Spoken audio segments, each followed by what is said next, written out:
to conduct further precision strikes against Houthi locations in Yemen.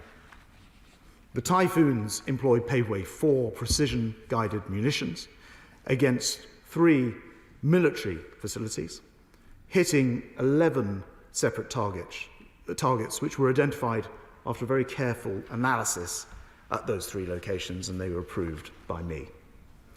At As-Salif, due west of Sana'a on the Red Sea coast, our aircraft targeted a ground control station inside a defensive position.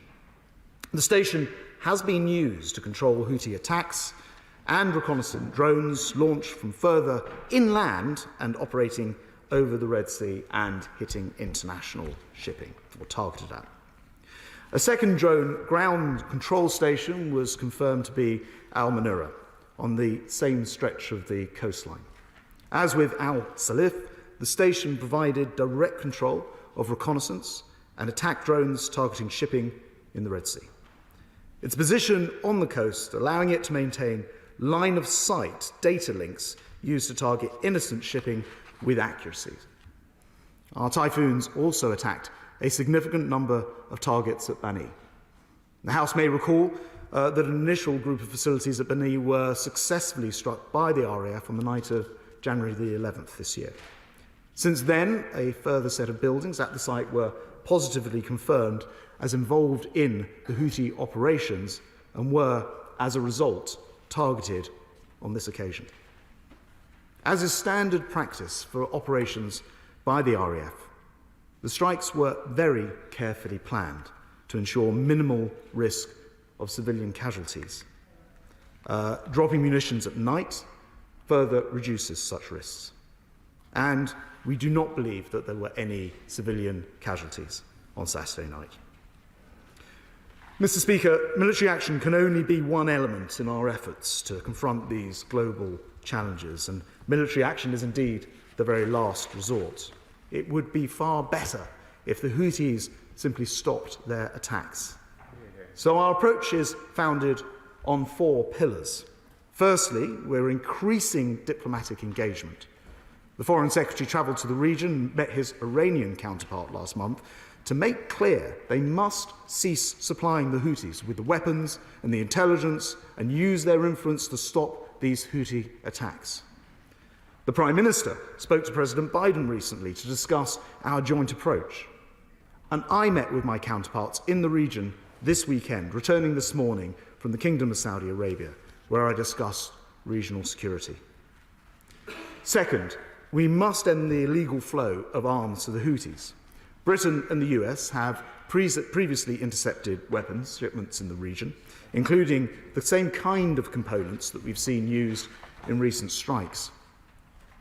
Third, we must cut off the Houthis' financial resources. We have already, last month, sanctioned 4 key figures within the Houthi regime. They include the commander of the Houthi naval forces and the Houthi defense minister. Fourthly, we continue to help the people of Yemen, delivering humanitarian aid and supporting a negotiated peace. The UK has committed £88 million in humanitarian support so far this year and feeding 100,000 Yemenis every month, with aid arriving through the very sea routes that the Houthis are actually, ironically, targeting. Mr. Speaker, let me be absolutely clear. We would much rather the Houthis simply stopped attacking international shipping, stopped damaging global trade, and stopped harming the prospects of their own people. At the same time, appeasing the Houthis today will not lead to a more stable Red Sea, indeed, a more stable region. And we're not seeking confrontation, and we urge the Houthis and all those who enable them to stop these illegal and unacceptable attacks. But if necessary, the UK will not hesitate to respond again in self-defence.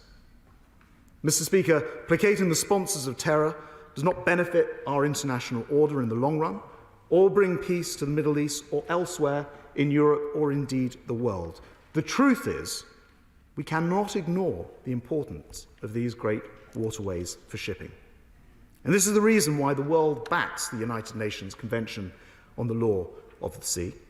It's the reason why New Zealand has joined the UK, US, Australia, Canada, Bahrain, Denmark and the Netherlands in providing support to this weekend's airstrike.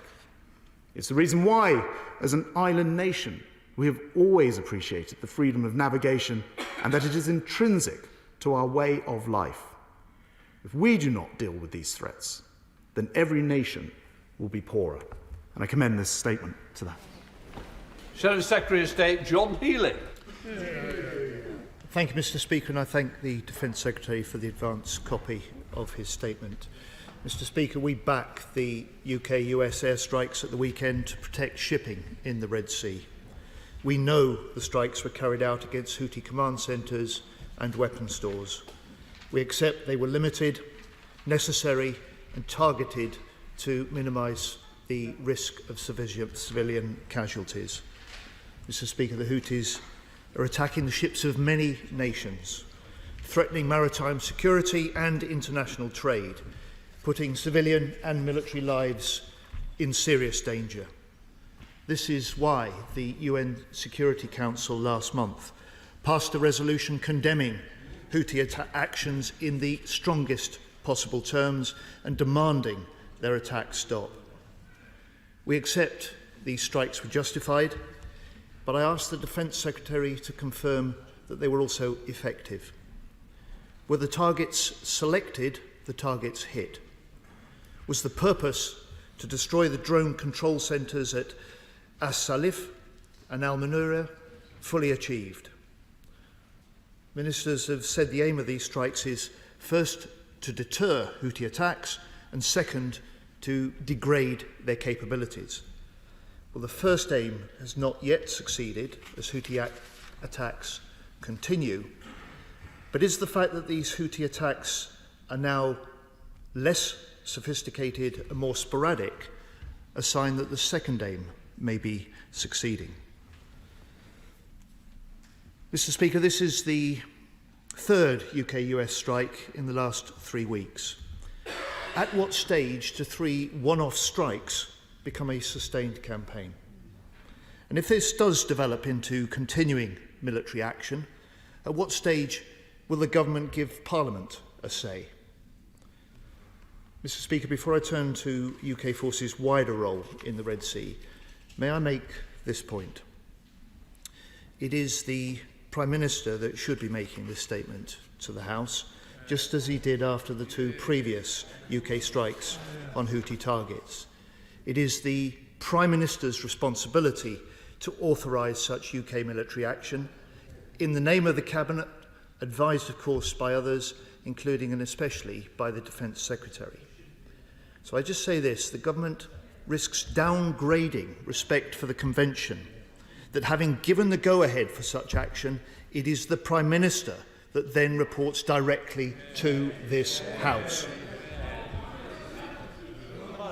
Mr. Speaker, we also back the leading role that the Royal Navy has in the continuing defence of shipping from all nations in the Red Sea.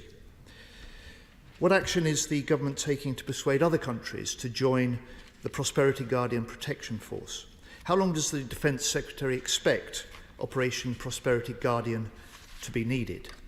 And how will the EU's new maritime mission to the Red Sea coordinate operations with Prosperity Guardian? 2 weeks ago, I asked the Defence Secretary if the UK carrier was ready to deploy to the Red Sea. Well, now we know the HMS Queen Elizabeth has serious problems. So does the UK still have an option of sending a UK carrier to the Red Sea if required? And if so, when? Mr. Speaker, military action on its own cannot solve the problems in this region.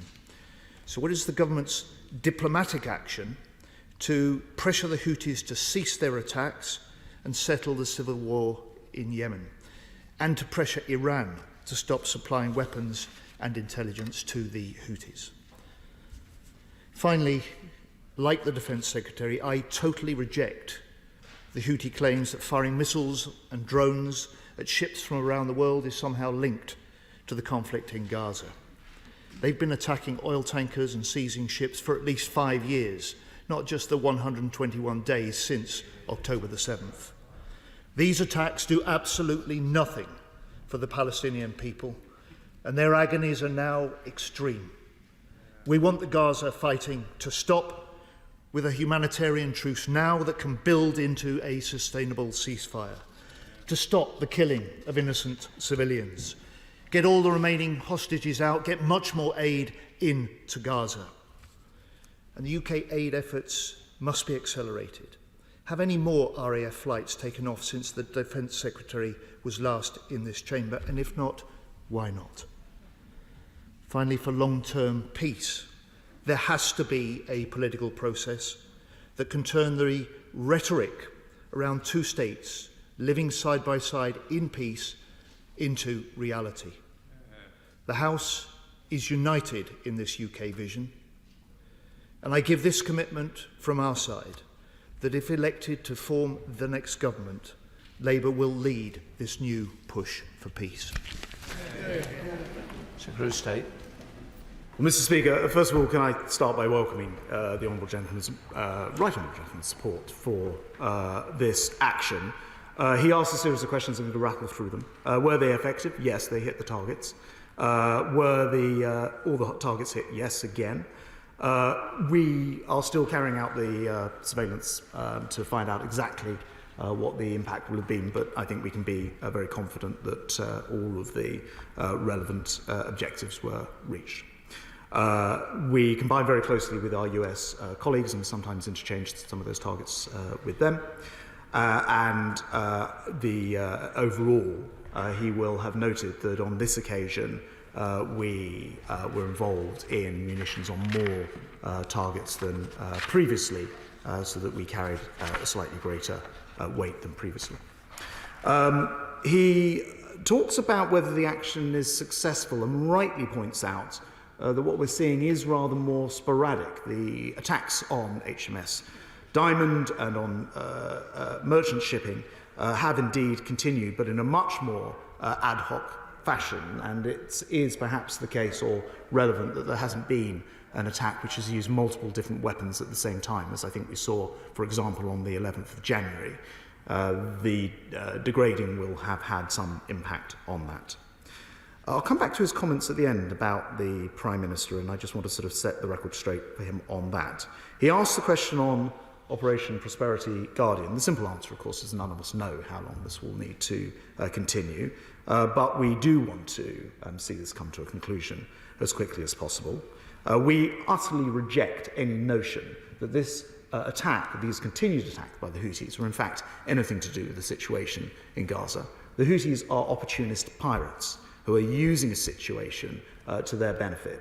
A few years ago, they didn't even support Hamas. Suddenly, they want to be their greatest champions. They are over 2,000 kilometres away. They are simply using the situation to their advantage, and I think it is wise for the House not to overlink the two. He is nonetheless absolutely right about the need to see the humanitarian truce and then a sustainable ceasefire. Indeed, that is indeed the government's policy. And we're working extremely hard to try to achieve that, including in discussions that the Prime Minister, the Foreign Secretary, and indeed myself just yesterday I was having in the Middle East. He asked about RAF flights. The issue is not getting the aid to location. I've been working very closely with, for example, the Cypriot government on how we can increase the amount of aid. The single biggest problem remains getting the aid into the country. We had some success with getting Kerem Shalom open. What we really need to see is Ashdod open to route that aid to Kerem Shalom and straight into Gaza. And I will, and the government will, continue to push for that route. But the problem is not the flights taking off. The problem is the aid getting in itself. And then finally, I just want to turn his attention to the fact that it's myself standing here as Defence Secretary rather than the Prime Minister.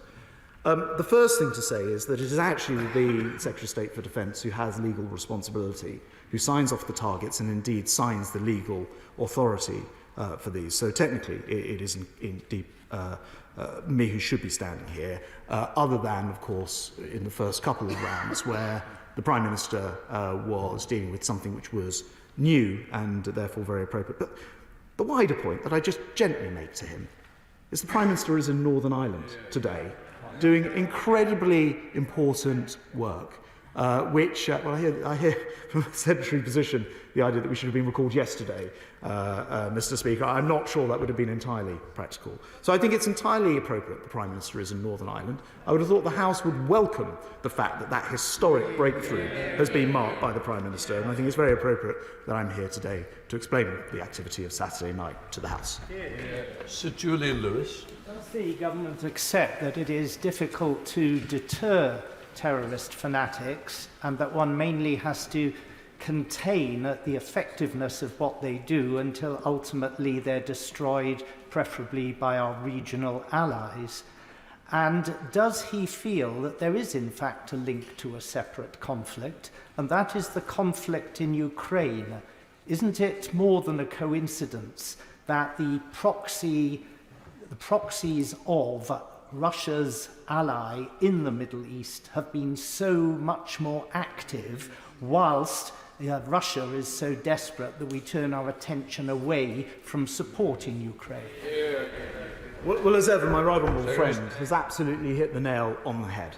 Russia and Iran working together, actually the same kind of drones being fired, sometimes the Shahad drones being fired in Ukraine by the Russians, courtesy of Iran, are also being fired by the Houthis. He makes an excellent linkage point and he's absolutely right. SNP spokesperson Dave Dugan.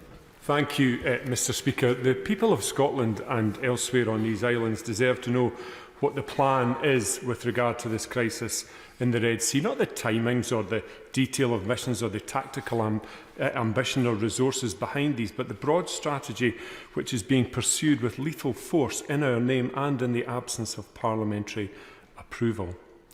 We have already made clear from the SNP benches that we support the government and international partners in direct action to uphold freedom of navigation and the law of the sea, but this should never have been taken for granted and remains subject to realistic interpretation of both self-defence and imminence.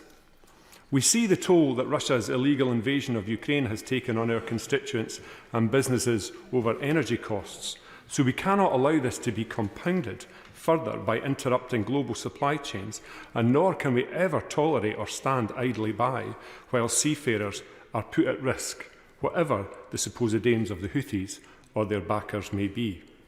This will be a sustained engagement. Mr. Speaker, will this be a sustained engagement? I don't know, and neither does the rest of Parliament.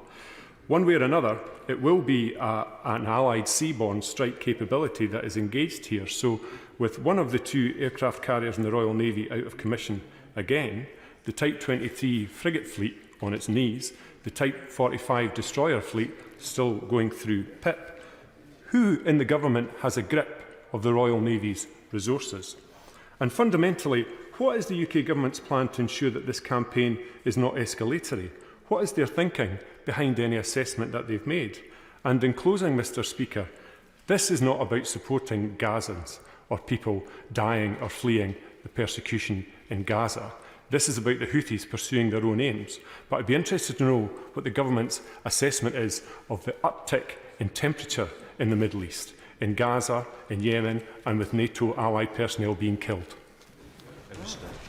Well, Mr. Speaker, I think actually, listening carefully to the honourable gentleman, I detected that he supports action that's been taken. As he said, it cannot be right that international shipping is prevented from its own freedom of navigation. And again, respecting the will of the House and listening very carefully, it's quite clear that the official opposition supports this action, as does the government, as I now learn does his own benches, and I remember the Liberal Democrats saying it previously. So I think it's quite clear there is strong support in this House, and I think it is also important that there is sufficient freedom of action to ensure the safety and security of our airmen and women when they do undertake these actions, rather than flagging them substantially in advance. He makes mention to, and so did the right honourable gentleman, to the aircraft carrier. And I should just address this point. It is the case that actually through an abundance of caution on a final inspection, it was taken a decision for the aircraft carrier not to sail. I've also spoken to the First Sea Lord, who's also made it clear to me that if it were in an emergency sort of situation, the House will recall it was going to join exercise Steadfast Defender, then it quite probably would have sailed. The fact is we have another one, and that will sail to the Steadfast Defender. On the frigates and the destroyers, I just disagree with the Honourable Gentleman. I've been out to visit those on HMS Diamond in the Red Sea. They are absolutely prepared and ready to go. And as he says, that's one. But today, that ship has been replaced by HMS Richmond, who now take on that mantle. And Mr. Speaker, we have 16 ships under construction or on order. I wonder how many you'd get from the SNP with their approach to defence. Further Sheldon. Mr. Speaker, I thank my right honourable friend for the in-depth statement he's given, and I just want to draw on. I think there is a concern about the stretch of the Royal Navy, and I think that it is a world-class leading navy, but it is suffering from personnel issues to crew the ships. And I think the responsibility for this does lie back at the Treasury in being able to provide the revenue streams that are needed to make sure the capital equipment we've got can be used most effectively. So can I ask my right honourable friend what representations he's making to ensure that the growth in maritime concerns that are happening around the world will be met by commitment from Treasury? Secretary of State. Well, I should make the point actually on a wider Armed Forces note, MOD note, that we have £288.6 billion over the next 10 years for equipment. Now, my honourable friend's absolutely right that that's got to be matched by making sure that we have the sailors, the airmen and women, and the army able to resource those. I have some good news for him, actually, which is we have seen, since we've been talking very actively about these issues, an 8-year high in applications to the Royal Navy, a 6-year high in applications to the Army, and a 42% increase this January to last January in applications to join the Royal Air Force. So I predict we are making progress. Mr. Speaker, I wonder if the Secretary of State has seen the front page of the FT today, because it outlines how Iran has been using Lloyd's and Santander accounts to evade sanctions. The US is accusing front companies of funding hundreds of millions of dollars for the IRGC and working with Russian intelligence to raise money for Iranian proxies. Now, I'm sure all in this House would be appalled to know that money being laundered here in our capital is being used against our own troops, by the Houthis. So what assessment has the government made of these allegations by our ally? And does this not show yet again how we must prescribe the IRGC now? Secretary of State. Well, this is an issue which I know is repeatedly raised in the House, and she will know because she will have heard the responses many times before, but we don't routinely comment on prescription. It is the case, though, that we do sanction, and we've sanctioned the entirety of the IRGC already, as well as a number of different actions. She'll appreciate it doesn't come directly within the defence portfolio, but I know that she'll have the opportunity to press foreign ministers and also the home ministers at a future time, but we do keep it under constant review. Well, Pritchard. Speaker, I agree with the Secretary of State and indeed with the government that we don't want to see an escalation in the region, and be proportionate in our response and calibrate our response and not to provoke and antagonise. But is it not the case that we might actually be hitting the wrong target? That we are hitting proxies of Iran, and whilst I believe in peace and diplomacy, it is the malevolent factor in the region in all of this is Iran. And it might be the case that while we have the best of diplomatic intentions, we don't want to provoke Iran to a major conflict with NATO or the US or the UK, that actually putting off that decision now may well cost more lives in the future. Because Iran and the regime, not the Iranian people, but the regime in Iran are behind all of this. They're the ones destabilising Israel, the Abraham Accords and so on. So I hope the Secretary of State will take a strategic view and make hard choices on Iran, because whether we like it or not, they're coming. Mr. Speaker, my honourable friend makes an excellent point, which is that Iran are behind all of this. When you think Hamas, Hezbollah, the Houthis, the IRGC-aligned militia that we've seen attack not just American. I quite often hear it's American personnel who are being attacked 160 separate times in Syria, in Iraq. In fact, about a third of those occasions involved British troops being attacked as well. And on every occasion, Iran behind all of this. So yes, I absolutely agree with him. We're working very hard to pressurise Iran into realising that their current approach can do no good at all, and it will destabilise the region, which they themselves claim they don't want to do. John MacDonald. Let me just say, a direct attack on Iran would be insanity. Yeah. And we would provoke, the region would be provoked and others would be dragged into it. Let me just make that point first. But can I say, I understand why the government is saying, and I quote the minister, wise not to overlink Houthi strikes with Gaza. I can understand that. But the reality is that the Middle East region is on the edge of conflagration as a result of the war that's going on, the attacks on Gaza itself. And therefore the priority must be to secure peace in Gaza. We have a limited role on that, but we know that Netanyahu would secure peace if pressurised by the American government, because they're the only power, realistically, that can influence him and influence the Israeli strategy.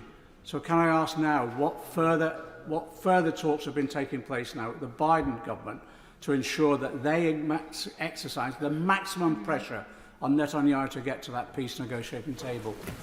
Secretary of State. Well, Speaker, the right honourable gentleman will be aware, I hope, that we work very closely on this. I was in the States last week. I met with Blinken, with Lloyd Austin and others in order to discuss exactly the points that he raises about how we bring together a solution which not only provides ultimately the Palestinian state for the Palestinian people, but also security guarantees for Israel. I think it's also important to realise that we are working very closely in a number of different spheres, including on the Lebanese border, where we are working hard to try to prevent a further conflict there. You remember that 125,000 Israelis have had to move from that border because of the activity of Lebanese Hezbollah. We're working with the Lebanese government. I spoke to the Yemeni defence minister. I saw him yesterday, and we discussed how to prevent that conflict from becoming part of it as well. So the government is pulling every single possible diplomatic lever in what is clearly a very complex position. Selwood. Mr. Speaker, the Defence Secretary is right. This mission must continue to stand up and defend international laws in the Red Sea. But this mission to remove the Houthi threat and keep the Red Sea safe could last months, and it's not sustainable to continue tasking typhoons from Cyprus for each mission or indeed subsequent future threats. Would the Defence Secretary therefore agree there is a case for an urgent operational requirement to upgrade the Type 45 destroyers given its vertical launch system's continued inability to strike targets at range inland? Secretary of State. Well, Mr. Speaker, I know my right honourable friend takes a huge amount of interest in this. He'll be interested to hear on Friday I was on HMS Somerset in Devonport, where they're indeed fitting a surface-to-surface system, which may or may not be appropriate in this particular type of conflict. But I just actually want to take issue with one thing. We're in a coalition here, working with the US and others. There is no, as we've demonstrated repeatedly, there's no issue with typhoons flying a long distance. And indeed, when America carried out their unrelated attacks for the Tower 22, they flew all the way from the United States. So flying a long distance is no sign that the capability is not there in itself. Ben Bradshaw. Thank you, Mr. Speaker. Would he please have another go at giving a better answer to the question from the member for Oxford West and Abingdon about the extremely serious report in today's Financial Times that two of Britain's main banks are indirectly helping fund the Houthis, with whom we are now in some sort of conflict? Well, he will have heard my answer a moment ago, and I know he wants me to go into fuller detail. I'm not able to do that at the dispatch box right now. We have noted both the question and that article of this morning, but we're also very intensely engaged in which is the best way to ensure that Iranian influence, whether it is through the UK or in the region, is limited, and I don't think I can go further at this moment. Theresa Williams. The Houthi rebels are violent, extremist, anti-Semites, and it's right that we take action to combat their aggression in the Red Sea. It seems their success in degrading their capabilities. Is the Secretary of State confident we'll get to the point where we can stop these attacks altogether? Secretary of State. Well, Mr. Speaker, I think the clock is running down for the Houthis, and as much as their ability is being degraded, as was pointed out, they don't have the eyes and ears from the radar stations, etc. They are more reliant still on Iran, and only the UK and the US have done interdictions of their weapons. So there is there's a limitation to this. Nonetheless, we still think that would, if they choose to, that would continue, even at that lower level. But it's very important that they do cease and stop this, and we're putting pressure on, as I've described, for every possible means, including very extensive talks I had yesterday in Saudi Arabia with various different people, including not just the Saudis, but the Yemenis themselves. Thank you, Mr. Speaker. Can the Minister confirm what the long-term strategy is and how this relates to the ongoing precarious situation in Yemen itself? And is it the government's plan to commit to sustained military action? And if so, surely it's only right for Parliament to have its say in the appropriate way.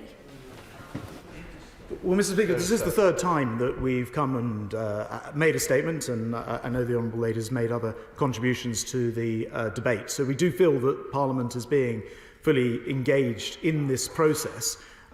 We're not looking to make this as a sustained long-term military action. Indeed, I can guarantee the House that if the Houthis stop, we will have absolutely no requirement again to drop munitions on the Houthis. But it is a fact that they are the ones who are interrupting international maritime, and we cannot stand by and allow that to happen.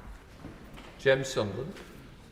Mr. Speaker, I know the Defence Secretary cannot comment specifically on target acquisition, but could he please confirm to the House that our ISTAR is focused on those Houthi capabilities that are directly engaged in the attacks upon international shipping?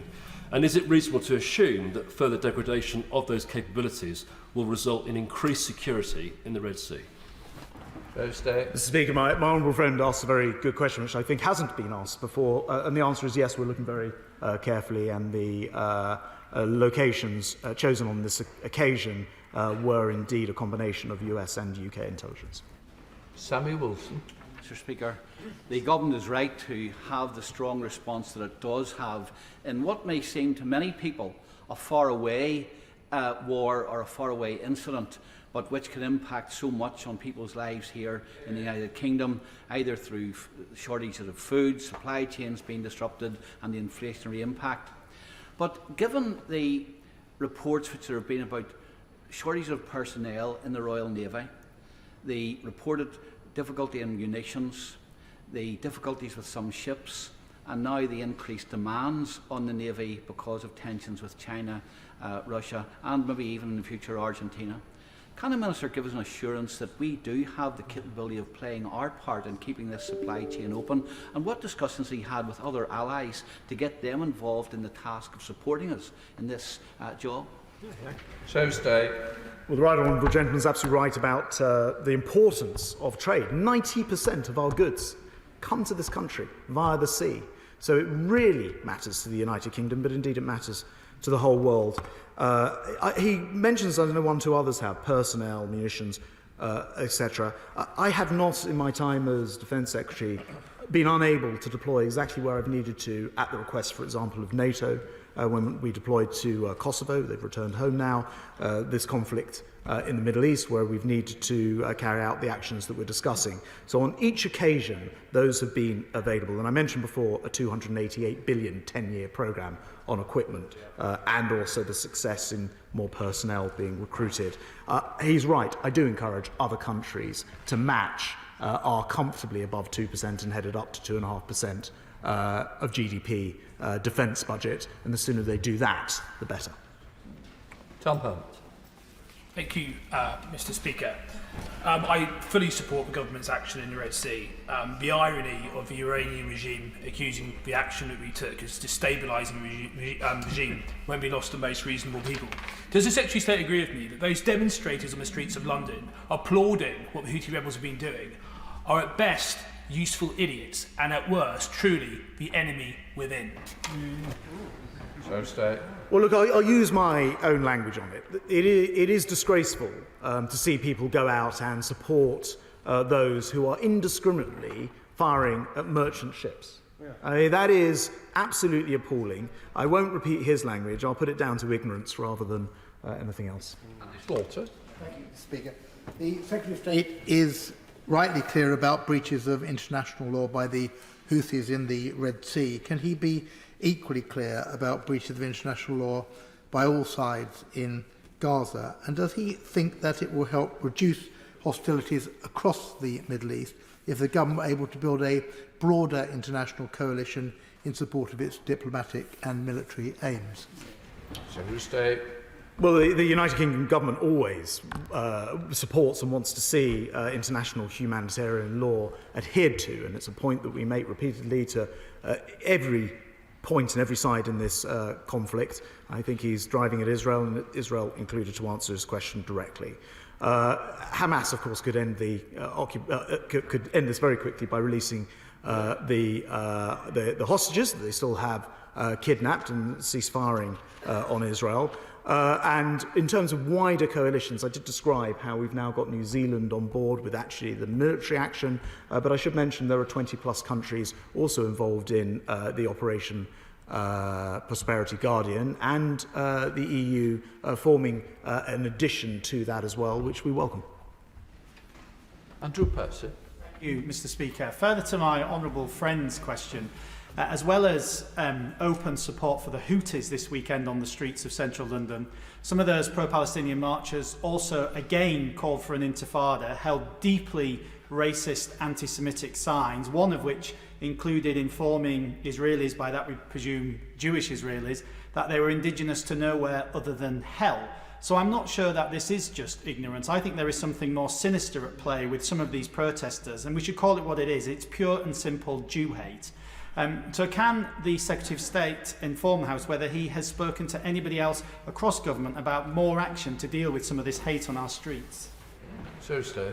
Well, I do know that the Home Secretary continuously keeps this under review and also meets with the police chiefs to make sure that they have the powers to combat what he rightly describes as absolutely disgusting behaviour, which has no place at all on our streets. The whole House, I'm sure, needs no reminding, but perhaps they do, the people who go out and campaign. Their slogan for the Houthis is death to America, death to Israel, death to the Jews, no matter where they are. There is no place for that on the streets of Britain.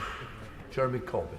Thank you, Mr. Speaker. This is an extraordinary situation where the Secretary of State comes here, makes a matter-of-fact statement about the launching of missiles against a number of targets in a number of countries, gives no indication of what the long-term war aim is by the UK at the present time, says absolutely nothing about the crying, desperate need for a ceasefire to protect the people of Gaza from further death and further destruction. Does he not realise that the extension of the conflict by Britain and the United States to at least 4 other countries risks a huge conflagration across the whole region? I would have been much happier if he'd come here and said Britain was determined to try to deal with the injustices in the region and try to bring about a peace process rather than further militarisation of all the seaways around all of those countries. Surely peace is something to aim for rather than a continuation of yet more wars.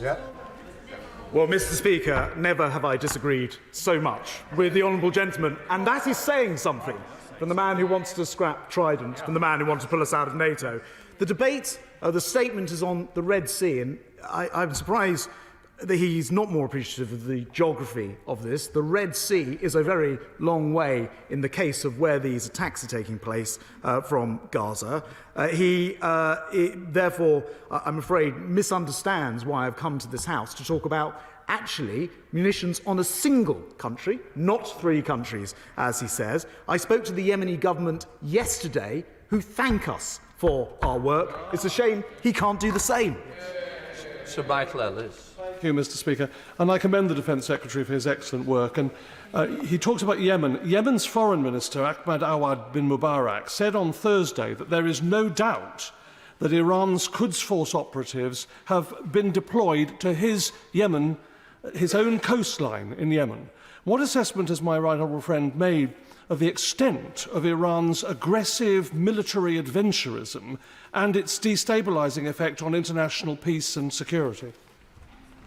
Well, they are quite simply, Iran, a malign influence on Yemen, and not just on Yemen, but the entire region. And so my right honourable friend's absolutely right to point out the manner in which they have really helped to create instability in the Red Sea, and I'm afraid the only language that they understand is the approach that we have been taking to show them that there is a red line and they've crossed it. Thank you very much. Mr. Speaker, I completely understand and agree with the need to protect international shipping, maritime security and ensure the safety of civilians and seafarers in the Red Sea. However, some of us are also very concerned about a wider escalation in this already volatile region. So can the Defence Secretary outline what steps is the government taking, diplomatic or otherwise, to prevent us being sucked into an escalating regional conflict? Well, Mr. Speaker, as described, the actions that we're discussing here today are very specific and very targeted, and I know that he recognises that.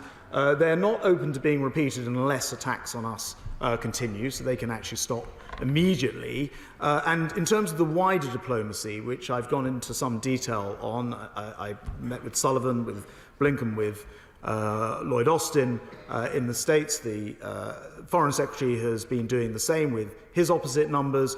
I would just describe that I was in the region until this morning, where I was having extensive discussions about how to bring this to a conclusion. For it's not always possible to provide a line-by-line explanation of every single element of those talks, which I appreciate is frustrating to the House, but the efforts are broad and very strenuous to achieve exactly what he's looking for. Manchester. Thank you, Mr. Speaker. The Defence Secretary has said the government's looking at a comprehensive strategy, four-pronged approach to degrade the Houthis. The question that I have for the Defence Secretary is this. We've classified the actions of the Houthis as terrorist. We've said that they pose a significant threat to British interests. I then look at the prescribed terrorist organisations document from the House of Commons Library. It lists non-state actors, Ansar al-Islam, Al-Ittihad al-Islamiyya, Hezbollah. All of them meet the criteria for prescription. Yet the Houthis are not prescribed as a terrorist organisation. The Secretary of State says we've sanctioned some high-level individuals. US has prescribed them, we haven't. And the question I asked to the Defence Secretary linked to that is this. Will the UK set up a contact group to deal with non-state actors in the long term? Because this threat is not going to go away. The Houthis will then splinter to other terrorist organisations in the region. Yes. So stay. He rightly points out that the US have taken some action. It's not quite the same as our prescription. It's a sort of in-between version, in this particular case, with the Houthis. We have also, of course, made sure that a number of different individuals, I named them in my comments, have effectively been dealt with. So then the wider question is getting the balance right between making sure that food aid can still reach Yemen, that was a discussion that I was having with the Yemeni government yesterday, and full prescription. I mean, we need to make sure we get that balance right, and my right honourable friend, the Home Secretary, is working very closely on that. Whether you call that a contact group or something else, I can assure my honourable friend the work is being done. Paul Williams. Thank you, Mr. Speaker. Like others, I commend the government's diplomatic efforts to resolve the broader conflict, and this one, in fact. But if diplomatic means fail to resolve this particular conflict in the Red Sea, is he determined to pursue the military option to the very end? Well, Mr. Speaker, as I've described in the answer to others, we see this action as being very, very specific, and it doesn't need to be. It doesn't need to continue. What I don't see as being short-term and specific is the diplomatic process, which he refers to, which absolutely needs to now do what the world hasn't been able to do for decades, which is to form a wider peace in the Middle East. And you can see the pieces potentially are there, with normalisation between countries like Saudi Arabia, potentially, and Israel. Hamas's intent, Iran's intent, is to disrupt all of that. We understand that, and that's why we have to work all the harder to make sure we can overcome their approach to creating instability in the region. Dr. Matthew Orford. Thank you, Mr. Speaker. We cannot overestimate the value of freedom of navigation in the region, and that's why it's not surprising that New Zealand has joined the UK, the US, Australia, Canada, Bahrain, Denmark and the Netherlands in providing support over the weekend. But what concerns me is Egypt. Egypt continues to face both economic and social disadvantage, and the Suez Canal provides £9.4 billion of trade to the economy in Egypt. The last thing we want is for that to be disrupted. So can the Secretary of State advise what he will do to help counter the destabilising activity of the Houthi pirates in the region? My honourable friend's absolutely right, and this, of course, is devastating for the Egyptian economy. I was there a couple of weeks ago, and I met with my opposite number, the Defence Minister, the Egyptian Defence Minister, and we discussed exactly this point. It is clear that ships are avoiding and then taking a much longer route round at the moment, and so it's in everybody's interest, of course, with the Suez Canal in particular, to see this resolved as quickly as possible. Debbie Abraham. Mr. Speaker, it was reported last night that only the UK and US were involved actively in the military action over the weekend.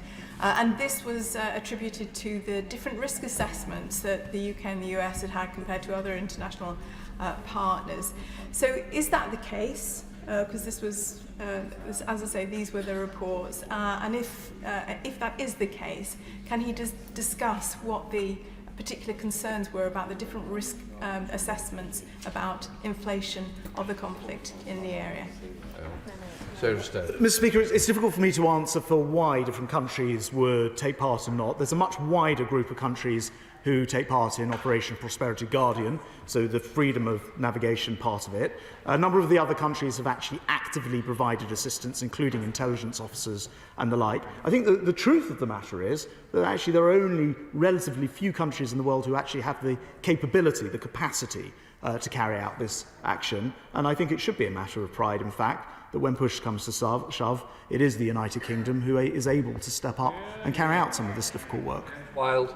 Thank you very much, Mr. Speaker. Given continuing attacks by Iranian-backed Houthis, will the government, as well as pursuing diplomacy and trying to stop the illegal flow of weapons and finance, be prepared to intensify military action in self-defence with our allies to degrade the ability for further attacks on commercial shipping? Mr. Speaker, I should be absolutely clear. We will only act within international law. That is a law which is about self-defence. So we respond to those attacks in turn. We will never. We are not looking to increase the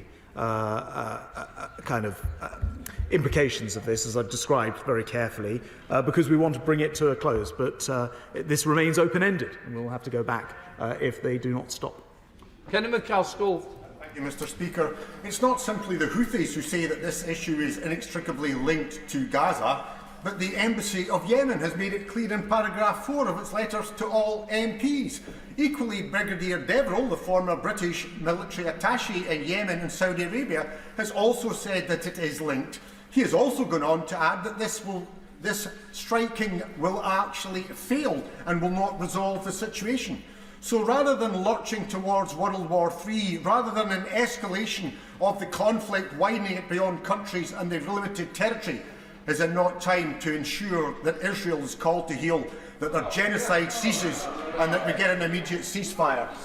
So I think the honourable gentleman will detect the House hasn't followed the logic of his argument. There is a difference between this being absolutely inextricably not linked to Gaza, apart from when members opposite might try to do so, and the Houthis claiming that it's somehow linked as a badge of convenience, as a way of trying to muscle in on that action. And I'm very, very sorry that the honourable gentleman chooses to repeat their propaganda.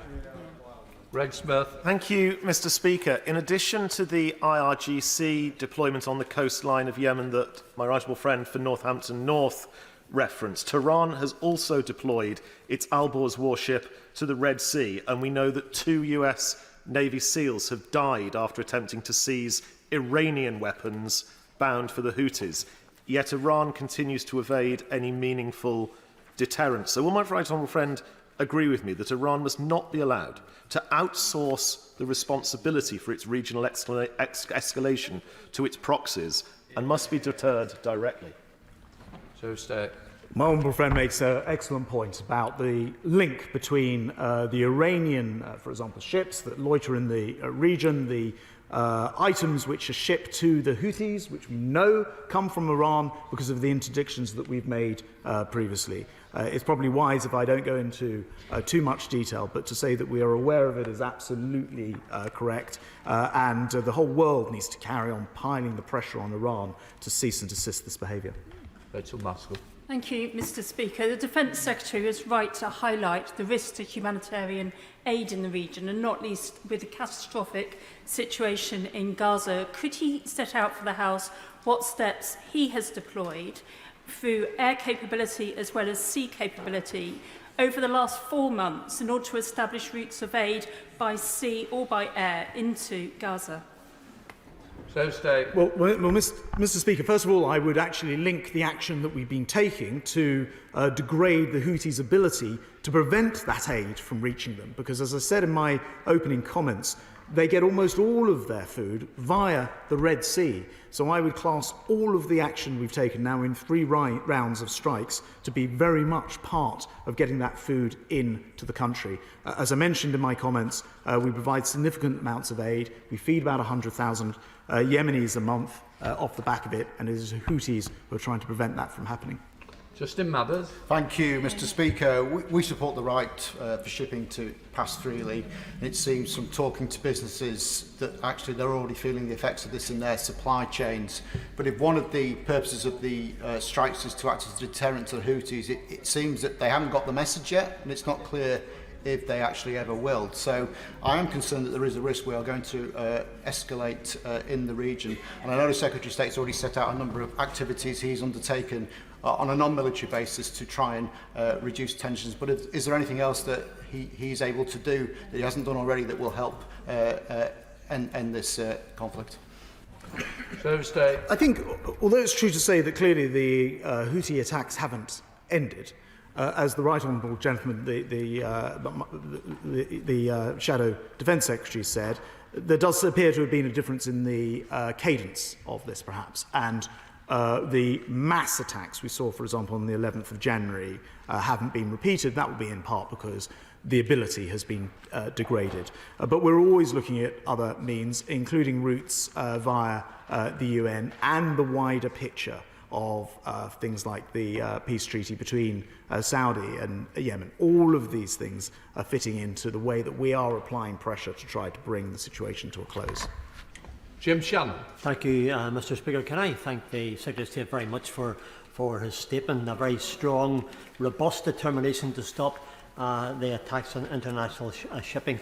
Well done, Secretary of State, and we in this House, certainly most of us, support the line of action that you're taking. Does the Secretary of State not agree that the fact that pro-Hamas Houthi sites are celebrating the effect that the strikes in the Red Sea are having on food chains and supply chains is a signal of the fact that the words spoken and actions taken by this country, our government and our allies is not yet having the desired effect? And what steps will the Secretary of State and her allies and our allies determined to take to not simply secure trade route difficulties from escalating already eye-watering prices, but to send a clear message that the United Kingdom are not afraid to use our strength, not afraid to use our intelligence to respond adequately, and indeed, if so, even more strongly? Secretary of State. Mr. Deputy Speaker, I think the Honourable Gentleman makes a very worthwhile point. It is clear that the Houthis are perhaps no longer able to act as they once were, but they're not fully degraded. There must surely come a time where they understand that this is no longer in their interests, because we are working actively to make sure that we intercept new supplies as far as possible, and they will continue to be degraded if they continue to act as they have done on commercial shipping and, of course, on the Royal Navy. So there is eventually a conclusion to that. What I don't want to do is mislead the House by saying this is over, because I just cannot guarantee that for one moment, and I'll be clear again from this dispatch box. We will always have to keep the option open if it isn't over. Order. That concludes the statement on the Red Sea route. Can I thank the Secretary of State and the opposition front bench?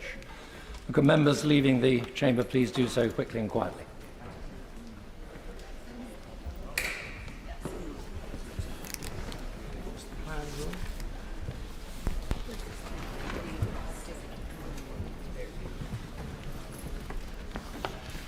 Statement. Minister for Disabled People, Mem Davis.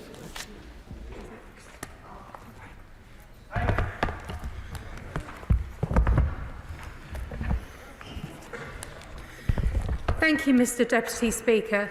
Today, and in British Sign Language for those watching on Parliament Live, I am delighted to deliver on the Government's commitment to transform the everyday lives of disabled people across the country for the better. We as a government are working to make this country the most accessible place in the world for disabled people to live, work and thrive. Today, I'm proud to announce another important milestone, the publication of the Disability Action Plan, which will actively make a difference to disabled people's daily lives. In December 2022, my predecessor, the Honourable Member for Corby, announced the intention to develop a new Disability Action Plan to set out the practical, immediate actions ministers across government will take to improve disabled people's daily lives. Following this, a huge amount of work has gone into this from my department and the Disability Unit, and I thank everyone involved. I have spent time, Mr. Deputy Speaker, since coming into this role, listening, engaging and continuing to ensure the voices of disabled people are properly heard, as it is an important priority for this government. That is why, in July 2023, we consulted on the draft Disability Action Plan, setting out a range of proposals where we felt we could take immediate action or lay the foundations for longer-term change. We rightly wanted to give everyone, and most importantly, disabled people's organisations and other key charities and stakeholders, the chance to have their say on the draft plan. The consultation ran for 12 weeks, and I'm immensely grateful to every single person who took time to respond. In the consultation, we set out 12 areas for action. Each area proposed how the Disability Unit, together with my department and other government departments and partners, would take action to drive improvements in these areas.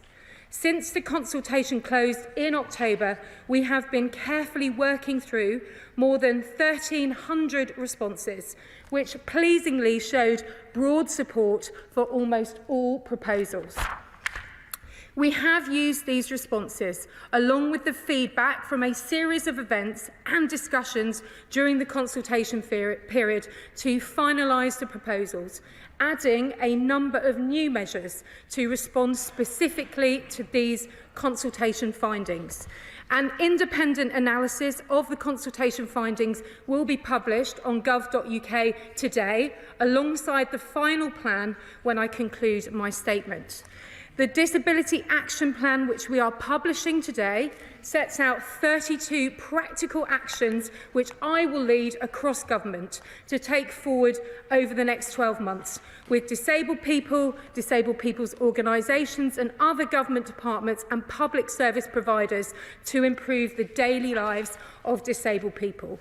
These actions sit across 14 different areas, aiming to better support disabled people who want to be elected to public office, include disabled people's needs more effectively in emergency and resilience planning, include disabled people's needs in climate-related policies, improve information and outcomes for families in which someone is or becomes disabled, make playgrounds more accessible for everybody, help our businesses of all sizes and sectors to understand the needs of and deliver improvements for disabled people. Explore if the UK, Mr Deputy Speaker, could host the Special Olympics World Summer Games in 2031. Improve support for people who have guide or assistance dogs. Help the government measure how effective its policies and services are for disabled people. Research issues facing disabled people in the future so the government can be more proactive in addressing them. Make government publications and its communications more accessible. Improve understanding of the cost of living for disabled people. Promote better understanding of the United Nations Convention on the Rights of Persons with Disabilities, UNCRPD, across government. Monitor and report progress of the Disability Action Plan, and I can confirm today that we will provide Parliament with updates on our progress in delivering against these actions in the plan in both 6 and 12 months' time. The Disability Action Plan will be taken forward in parallel with the National Disability Strategy, published in 2021. This wider strategy sets out the long-term vision to transform disabled people's lives for the better. A written ministerial statement to Parliament on the 18th of September 23 provided an update on progress on those commitments. And taken together, the Disability Action Plan and the National Disability Strategy demonstrate this government's clear focus on improving disabled people's daily lives in the here and now and in the years to come.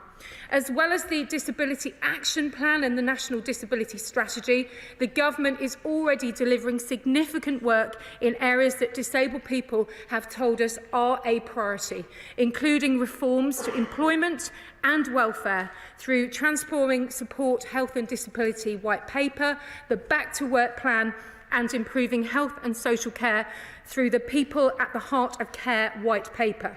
Further ongoing work by departments includes support with the cost of living through Help for Households, as well as the SEND and Alternative Provision Improvement Plan. Mr Deputy Speaker, today's new Disability Action Plan is another vital pillar in improving disabled people's everyday lives. Working with disabled people and their representative organisations and with my colleagues across government in my role as lead for the Disability Unit and chair of the Cross-Government Ministerial Disability Champions, we will take the immediate action now and in the coming months to achieve real and tangible improvements for disabled people and help to deliver on their needs and change disabled people's lives daily for the better, and I commend this statement to the House. Opposition front bench, Vicky Fox. Thank you, Mr Deputy Speaker. And I want to thank the Minister for advance sight of her statement. This government have had consultation after consultations, different strategies published, but the sad thing remains the case. We have nothing that actually delivers a better life for disabled people. The Conservative Party manifesto of 2019 promised to deliver a national strategy for disabled people in 2020. They claimed this would be an ambitious strategy supporting disabled people in all aspects and phases of their life. So what have we actually seen? In January 2021, the government finally launched their disability service, which closed in April 2021, right at the start of the pandemic. Disabled people were disproportionately affected by the COVID pandemic, with 6 in 10 deaths being disabled people. They struggled to access food, PPE and social care, and many were shielding. So the question we must ask is, why was a national strategy for disabled people not published until the 28th of July 2021 in summer recess, when we had no chance for parliamentary scrutiny? So what I will say, I am grateful we have this opportunity today to respond to the Minister. Now, the Disability Action Plan does contain some positives. It attempts to address some of the well-known barriers disabled people continue to face through measures such as tackling guide dog refusals, raising the profile of assistive technology, and increasing support for disabled people to take part in politics. There's also a commitment to British Sign Language interpretation at all number 10 press conferences, something many will have remembered that I argued for on numerous occasions, so about time. And I don't think anybody here would argue that those are not important issues that the government can and should be looking at. But there is one glaringly obvious issue that this action plan fails to address. The top concern for disabled people right now is the cost of living crisis. And this is not just my assumption, it's what disabled people are telling me and what charities are finding on the ground. A survey carried out by Sense found that 85% of people with complex disabilities are worried about the rising cost of living. The RNIB noted in its initial analysis of the plan, it's disappointing that there's no mention of any support measures to address the cost of living crisis. Disability equality charity Scope has calculated that on average, disabled households face extra costs of £975 per month to have the same standard of living as non-disabled households. Energy bills, for example, remain high, which makes day-to-day living very expensive when you rely on specialist medical equipment or need to heat your home more than the average household. Now, yes, the government has also made the two disability cost of living payments of £150, but many disabled people have told me that these barely touch the sides, not to mention the fact that at the same time, many lost their home discounts. And this is exasperated by the fact that our current social security system puts disabled people through multiple upsetting and dehumanising assessments. Far too often they are denied their legal entitlement unless they have the strength and support to go through the appeals process. Now, the government's white paper published last year caused a huge amount of concern by proposing to scrap the work capability assessment, leaving disabled people reliant on the flawed personal independent payment assessment. The Disability Action Plan does nothing to improve the assessment process. And without addressing these fundamental problems, the actions outlined in the plan feel like little more than tinkering around the edges. They need proper action that deals with all of the societal barriers that makes their life challenging. And can I say, they could have started today by reinstating the role of Minister for Disabled People to Minister of State.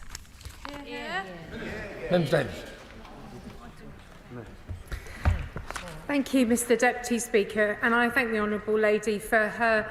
I think there was a warm welcome in there somewhere. Oh, she's saying not so much. There we go. I want to reiterate to everybody watching today that this is not just another consultation. This is real, tangible action to change people's daily lives. 13 practical areas across practical actions across 14 different areas about building a society that works for everyone. I think the Honourable Lady opposite is rightly pointing out that life is just too difficult day to day for disabled people and their families, and she is absolutely right, and I absolutely agree with her, and that is why we've taken in this round, alongside the wider National Disability Strategy, the opportunities that we can take. And I would love to boil the ocean and fix everything in the month or so that I have had in this role, but please be assured, no matter what level this role is perceived at, I have the convening power and the support across government. And I'm very delighted the Honourable Lady keeps pushing for my elevation in this House, which is delighting. reality I'm delighted about. But I must remind the House that under the previous Labour administration, the Minister for Disabled People was a Parliamentary Under-Secretary. I'm extremely proud to be a Parliamentary Under-Secretary of State, and thank you, and a very good one, I'll take that one. And it has been a mixed role under our government, and of course that doesn't mean that we do not take this role seriously. I take it extremely seriously. I've come to this role with my own personal experience of living with my father, who became disabled, lived under the Court of Protection. My mum worked with disabled adults, getting them into work growing up. She was part of the early part of Riding for the Disabled and the early part of the Special Olympics movement. No matter what rank I have in this House, that's what brings my experience and my interest to this role. But I am delighted to again try to respond that to those people watching that it should simply not matter to them, that I am in this for them no matter what the paycheck or the rank.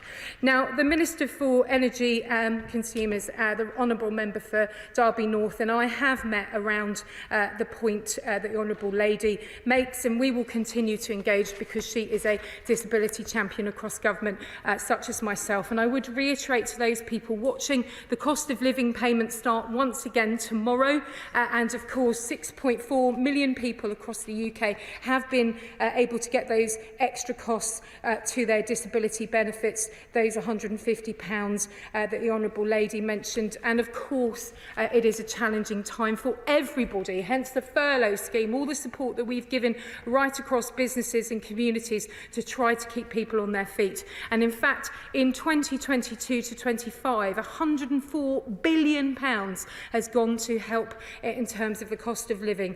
And I would say to anybody watching, whether they had a disability, health condition or any other need, please look at the benefits calculator on .gov.uk. Look at the household support fund that runs for a full year till March. It's a whole 6 months longer than the previous one, although there is a huge amount of interest in it.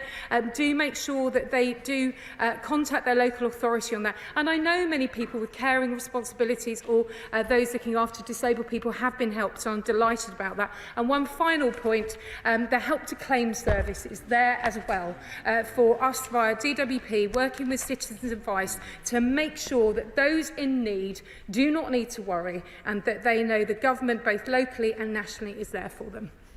I now call the Chair of the Equalities Select Committee, Caroline Notes. Thank you, Mr Deputy Speaker. And my first point, I'm just sure that my constituent, the great Laurie McMenemy, will welcome as an ambassador for the Special Olympics the announcement that my honourable friend has made about that. But specifically, she has announced 32 practical actions across 14 separate areas. That gives an idea of the scale of the challenge of coordination and accountability. We know that there are disability champions across every government department, and we know, of course, about the disability unit within the Cabinet Office. But my specific question to her is, how is she going to make sure that the challenge of coordination is successfully completed? That when my constituents look at those 32 practical actions, that each of us in this House will know who to turn to and who to hold accountable if those measures are not delivered. I thank my right honourable friend for the point around the Special Olympics, and when I was Sports Minister had the honour of meeting her constituent, and I know and share the passion that he has for such an important movement, which is potentially life-changing, and that's why I'm delighted that it's in this plan.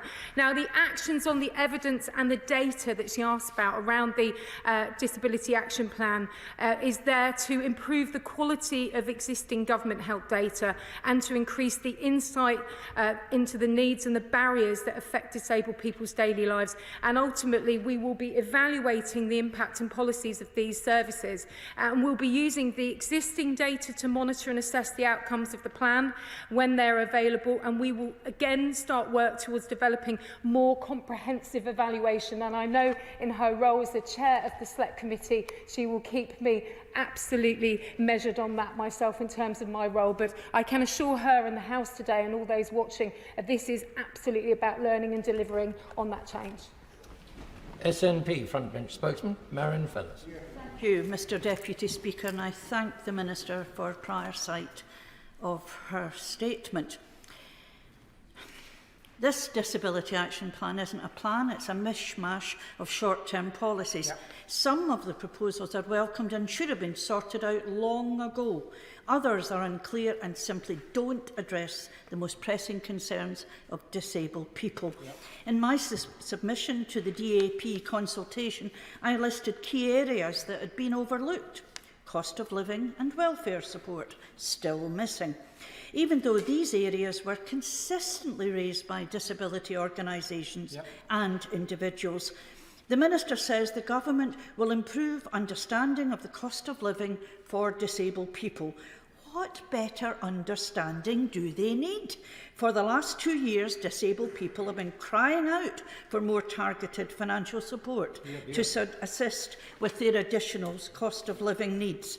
The Minister said in her statement they will also promise better understanding of the United Nations Convention on the Rights of Persons with Disabilities across government. What does that actually mean? In 2016, the UK Government was found to have systematically failed disabled people. It's still happening. The work capability assessment reforms will subject more disabled people to the cruel, punitive and ineffective sanctions regime. Why? If the Government are serious about improving the lives of those with disabilities, then they should start by scrapping the proposals ahead of the March the 6th budget. How much of this plan will actually be enacted before there's a general election? In contrast, the Scottish Government is acting within budgetary constraints to improve the lives of disabled people.